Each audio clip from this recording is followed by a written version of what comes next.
101.5, Frecaneca FM, eu sou Janaína Serra, você está na escuta do Calor da Rua, aqui na sintonia da Rádio Pública do Recife. Chegou agora o momento da nossa entrevista. E nesse 1º de maio, Dia do Trabalhador e da Trabalhadora, bom frisar, né? Sempre foi do trabalhador, mas a gente agora coloca Dia da Trabalhadora também, importante sempre reafirmar. Eu tenho a alegria de conversar aqui com Gabriel Fardim, cientista social, que vai falar para a gente. A gente tem, assim, pano para manga aqui para uma conversa, olha, que dura o calor da rua e se estende. Mas a gente vai ficar nesse tempo aqui da nossa conversa que você já conhece, nossos 15 minutinhos. Vamos falar sobre mercado de trabalho e inteligência artificial, sobre como a inteligência artificial vem influenciando o mercado de trabalho, nossa vida de uma forma geral. Bom, Gabriel é cientista social, formado pela Unicamp e atualmente doutorando na pós-graduação em Serviço Social na UFPE. Pesquisa em inteligência artificial, tecnologia e exploração do trabalho. Pronto, esse é o motivo do nosso foco, né, do nosso assunto de hoje. Tudo bom, Gabriel? Olá, bom dia. Tudo bem, Janaína? Como você está? Tudo bom. Obrigado pelo convite. Queria cumprimentar todo mundo que está assistindo também. E Sim. parabenizar pelo tema, pelo debate nesse dia que é tão importante, né? O Dia Internacional de Luta da Classe Trabalhadora, sem dúvidas. Existem muitos temas complexos aí para a gente debater nesse dia. Isso.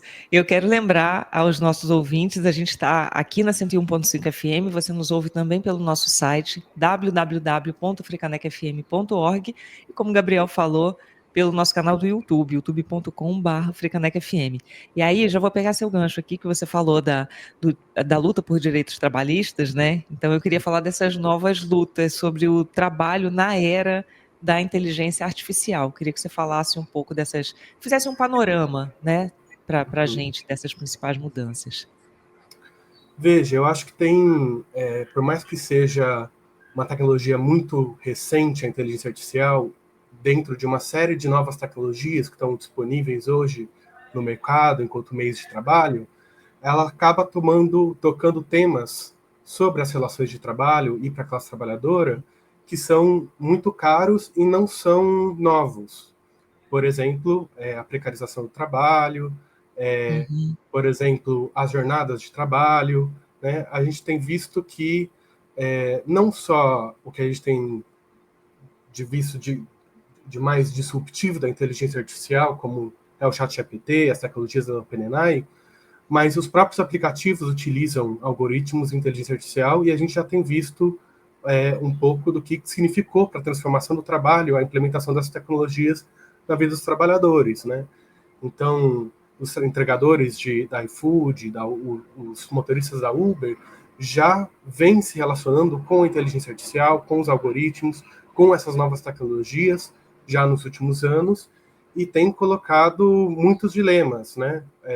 Para fazer um paralelo aí com a própria história do Dia Internacional de Luta da Classe Trabalhadora, o 1º de maio, o 1º de maio ele começa, ele surge a partir de uma luta pela redução da jornada de trabalho para 8 horas lá nos Estados Unidos, em Chicago, uma luta que marcou a história da classe trabalhadora e hoje em dia a gente rememora no 1º de maio. E hoje a questão da jornada de trabalho é um dos grandes temas da atualidade da classe trabalhadora, seja, por exemplo, com as demandas agora, né, de acabar com a escala 6x1, o fim da escala 6x1, uma escala super indigna e muito que não dá condições dos trabalhadores descansarem, viverem suas vidas, mas nos aplicativos os trabalhadores trabalham 10, 12, 15 horas seguidas, né? Então acaba tocando temas muito atuais. Por outro lado, existe essa mesma desregulação do trabalho que essas tecnologias significaram para os trabalhadores de aplicativo, agora com as tecnologias do ChatGPT, Midjourney, geração de imagens, coloca uma nova funcionalidade para outras categorias que até então não vinham sendo atingidas pelos algoritmos da economia de plataforma, né? Então, eu acho que muito do processo de como isso vai impactar está em curso, está em processo de transformação. A gente está vendo ainda muito do que vai se desenvolver no calor do momento, né, de como isso vai impactar aproveitar, se desenvolver, mas gera muita apreensão, né? A gente vê que, ao longo da história aí do capitalismo, as tecnologias que poderiam servir para diminuir a quantidade de trabalho, a jornada de trabalho, dar mais qualidade nas relações de trabalho, acabam sendo utilizadas para o oposto, para intensificar o trabalho, precarizar o trabalho.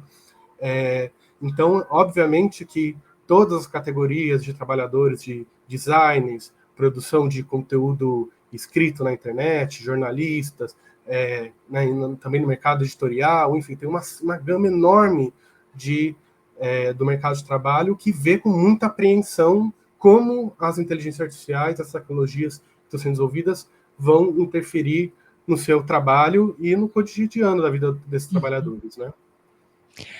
A gente, vou falar um pouco aqui assim, da nossa realidade, né? Já que eu estou aqui numa rádio, sou jornalista, e a gente tem algumas profissões como jornalismo, por exemplo, que mudaram bastante, né, a rotina de trabalho nessa migração do analógico, por exemplo, para o tecnológico, né? Queria que você falasse um pouco de outras profissões, mas antes, eu anotei uma resposta aqui da IA, do Google. Aí eu coloquei, né? Trabalho na era da inteligência artificial. E aí apareceu assim, olha, a era da IA, aliás, saiu no português de Portugal, inclusive, aqui, mas a era da IA está a transformar o mundo do trabalho, trazendo mudanças significativas nas tarefas, funções e até nas próprias profissões. A automação impulsionada pela inteligência artificial está a substituir tarefas repetitivas, exigindo que os trabalhadores desenvolvam habilidades que complementam a inteligência artificial, como a criatividade, pensamento crítico e inteligência emocional. Fico pensando na inteligência emocional e na saúde mental diante de um quadro muito difícil que a gente se encontra, onde a mão de obra, inclusive criativa, vamos dizer assim, inclusive quando se pensa em criação, vem sendo substituída muitas vezes pela inteligência artificial. Sim, isso é uma das maiores ansiedades que tem gerado aí na classe trabalhadora, inclusive que trabalha com processos criativos, né? Então até tem movimentos agora de artistas levantando a importância de boicotar alguns tipos de produção de imagens produzidas por IA ou por valorizar o trabalho da produção autoral dos próprios artistas frente a essas modificações, porque realmente o maior receio que tem é o desemprego, né? A substituição. E, de fato, a substituição ela está colocada como uma tendência, porém, eu acho que é uma tendência, pelos estudos que eu tenho desenvolvido até então, na minha pesquisa, que ela é relativa, porque ela tende a substituir na medida em que você consegue fazer algumas tarefas mais rápidas e de forma mais eficiente, entre aspas, de modo a precisar de menos trabalhadores, mas não de substituir completamente. Eu acho que a IA ela respondeu dessa forma para você, e acho que a gente, enquanto humanos críticos, coisa que a IA nunca vai conseguir substituir, a gente pode fazer uma análise crítica da resposta que ela deu, né? Porque o que ela está dizendo, as tarefas simples a gente vai fazer, o ser humano fica com a criatividade, a imaginação, a atividade intelectual complexa. Porém, a tendência que a gente vê ao longo da utilização de automações, porque aí é uma automação, é uma máquina automatizada. Então, o que a gente vê, na verdade, não é exatamente isso.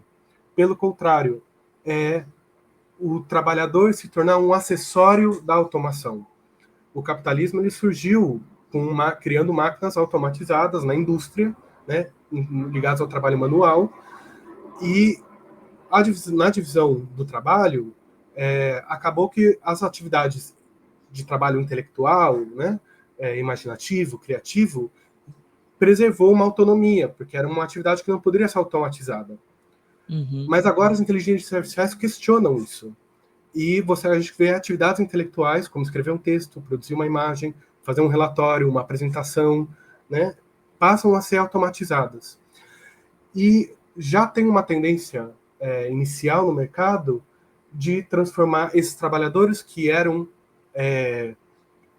produtores criativos e autorais e tinham alguma autonomia sobre o seu próprio trabalho, se tornarem operadores da inteligência artificial. Então, o que a empresa quer?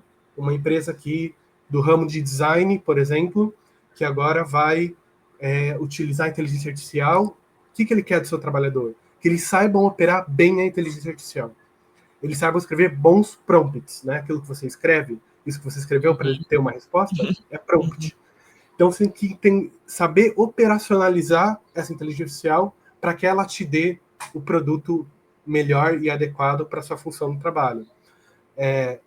Então, eu acho que, infelizmente, isso acaba limitando as capacidades criativas, né, e da autonomia do próprio trabalho, do tempo de trabalho, acaba criando uma dinâmica de um trabalho mais produtivista, né, mais alienado, menos criativo, enfim, acho que são esses um pouco os dilemas que estão colocados aí.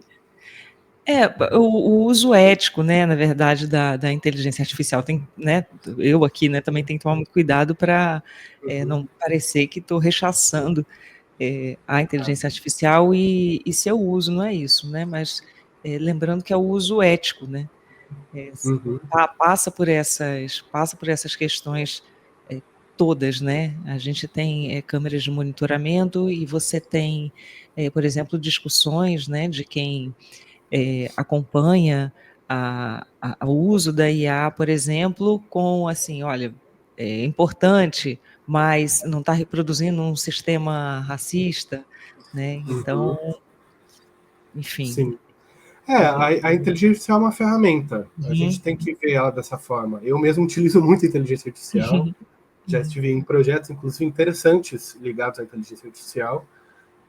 E como uma ferramenta, a gente precisa entender como ela funciona, né? Primeira coisa. Então, tem todo um debate sobre que ela vai substituir a capacidade humana. Eu acho muito difícil isso, né?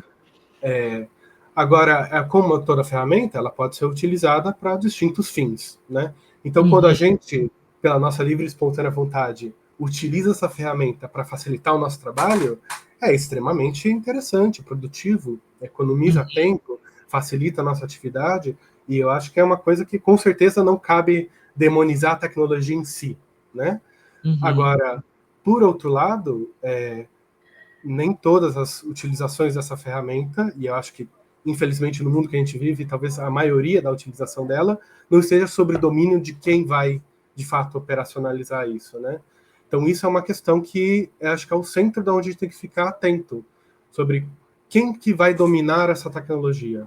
É o trabalhador, que está utilizando ela como essa ferramenta, ou a tecnologia e essa ferramenta vai dominar o trabalhador, né? Quem vai ditar os ritmos do trabalho dessa tecnologia, né? A que ela vai estar a serviço, né? Então, acho que isso é o centro do questionamento que a gente tem que fazer para não cair nem num... Voltamos, né? Que nem os ludistas faziam de destruir as máquinas, né? Na fábrica, que isso não vai levar a lugar nenhum, mas também, por outro lado, não aceitar que essa máquina dite as nossas vidas, o ritmo do nosso trabalho, né? As condições do nosso trabalho. Ou seja, não há descanso. Olha, só para a gente continuar aqui no assunto, com a evolução da tecnologia, enfim, seguindo isso, né, esse caminho que você está dando para a gente, tem algum prognóstico de algumas profissões que estão com risco, vamos dizer assim, né, de desaparecer? Por enquanto, assim, o risco de desaparecimento de profissões está muito longe, muito longe. Inclusive, a inteligência artificial já vem sendo aplicada em muitos ramos, por exemplo, medicina, advocacia, né, para poder não só agilizar processos de escrita, mas fazer pesquisas jurídicas, né, já está sendo utilizado no próprio design, produção de web design, né, com produções de imagem, marketing, gestão empresarial, então você pode fazer apresentações de slide com inteligência artificial, enfim, a quantidade de categorias que estão de trabalho que estão sendo afetadas já é gigantesca e a gente está só começando. Mas eliminar uma profissão eu acho muito difícil. Por quê? Porque, primeiro, que justamente a inteligência artificial é uma máquina. Então, ela precisa ser operacionalizada. E, por mais que você pode automatizar alguns processos, é muito difícil fazer isso sem algum nível de supervisão ou operação dessa automatização. Isso é a primeira coisa. E a segunda coisa que tem a ver com as relações do mundo capitalista, que isso é um grande debate, inclusive, nas ciências sociais, e eu vou colocar um pouco como eu interpreto isso, que é a inteligência artificial, ela não gera valor. Ela não gera valor que possa ser trocado a ponto de gerar lucro depois. A única coisa que gera valor no mundo que a gente vive é o trabalho humano. Então, a inteligência artificial pode servir para você gerar mais valor através do trabalho humano. Mas ela em si mesma não produz valor. Como toda maquinaria industrial, tudo que é ferramenta, máquina, não produz valor útil e de troca para a sociedade, né? A única coisa que produz esse valor é o trabalho humano. Então, dificilmente o próprio sistema capitalista comportaria a exclusão total do trabalho, assim como a automação industrial nas fábricas mais modernas que a gente tem no país hoje, no mundo, não eliminou o trabalho humano nas fábricas também, mesmo com robótica, mesmo com inteligência artificial, indústria 4.0, pelo contrário. Certo. Gabriel, a gente está caminhando para o fim da entrevista. Para quem está assistindo pelo nosso canal do YouTube, em youtube.com/frecanecfm, para você que está na sintonia da Rádio Pública do Recife, ouvindo aí pela 101.5 ou pelo nosso site, também eu estou conversando com Gabriel Fardim, cientista social. A gente está hoje falando aqui sobre o dia do trabalhador e da trabalhadora, o dia da luta, né, pela classe trabalhadora, pelos direitos da classe trabalhadora. E a gente focou essa entrevista aqui nessas relações entre trabalho e inteligência artificial. É um assunto quente, é um dos assuntos de estudo de Gabriel. E eu vou te pedir para você, para a gente finalizar, para você, se você falar para você escolher, né, quais são as grandes questões no mundo né, que afetam o trabalhador, a trabalhadora hoje, a gente segue aqui, né? Mas que você pudesse encerrar trazendo alguma questão que esteja talvez tão em evidência, né, quanto essa, ou que você acha que deva terminar, com que a gente deva se preocupar nesse momento, e se engajar e continuar na. Eu acho que os dilemas da classe trabalhadoras atuais, eles são enormes, gigantescos, são não só pelas questões da tecnologia, da transformação do mundo do trabalho, né, mas de um processo já antigo, que a classe trabalhadora vem sofrendo de precarização, e as tecnologias atuais se somam a esse processo mais geral de precarização. E acho que talvez um dos principais dilemas hoje é a divisão da classe trabalhadora em muitos tipos de trabalho e contratações de trabalho diferentes, né? Então, você tem trabalhadores terceirizados, trabalhadores efetivos, trabalhadores de aplicativo, temporários, PJ, ou seja, tem uma fragmentação da classe trabalhadora. Nos postos mais precários, normalmente estão as mulheres e as pessoas negras, né, que também sofrem mais pelas condições de precariedade, né? E é muito difícil a classe trabalhadora, nos dias de hoje, se unificar, se entendendo enquanto classe, para poder, nesse contexto todo de fragmentação, dizer quais são as suas demandas, quais são as suas reivindicações, né? E ela mesma poder pautar o debate sobre a sua própria vida.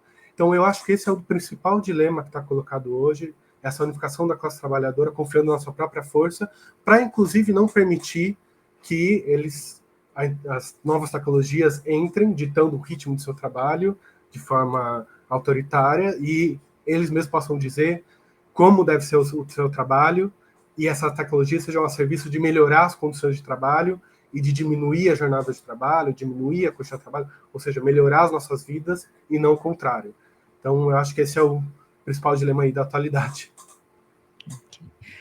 E a gente segue trabalhando, é isso. Gabriel, muito obrigada pela sua participação aqui no Calor da Rua, nesse 1º de maio de 2025, viu? Obrigada. Muito obrigado, Janaína. Bom, fico por aqui, você segue com o nosso bloco musical, daqui a pouquinho eu volto para me despedir aqui no Calor da Rua, aqui Tá? De segunda a sexta-feira, entre meio-dia e 1h, aqui na sintonia da Rádio Pública do Recife. Vamos de música, daqui a pouquinho eu volto. Frecaneca FM, toca cultura, toca o Recife, toca você.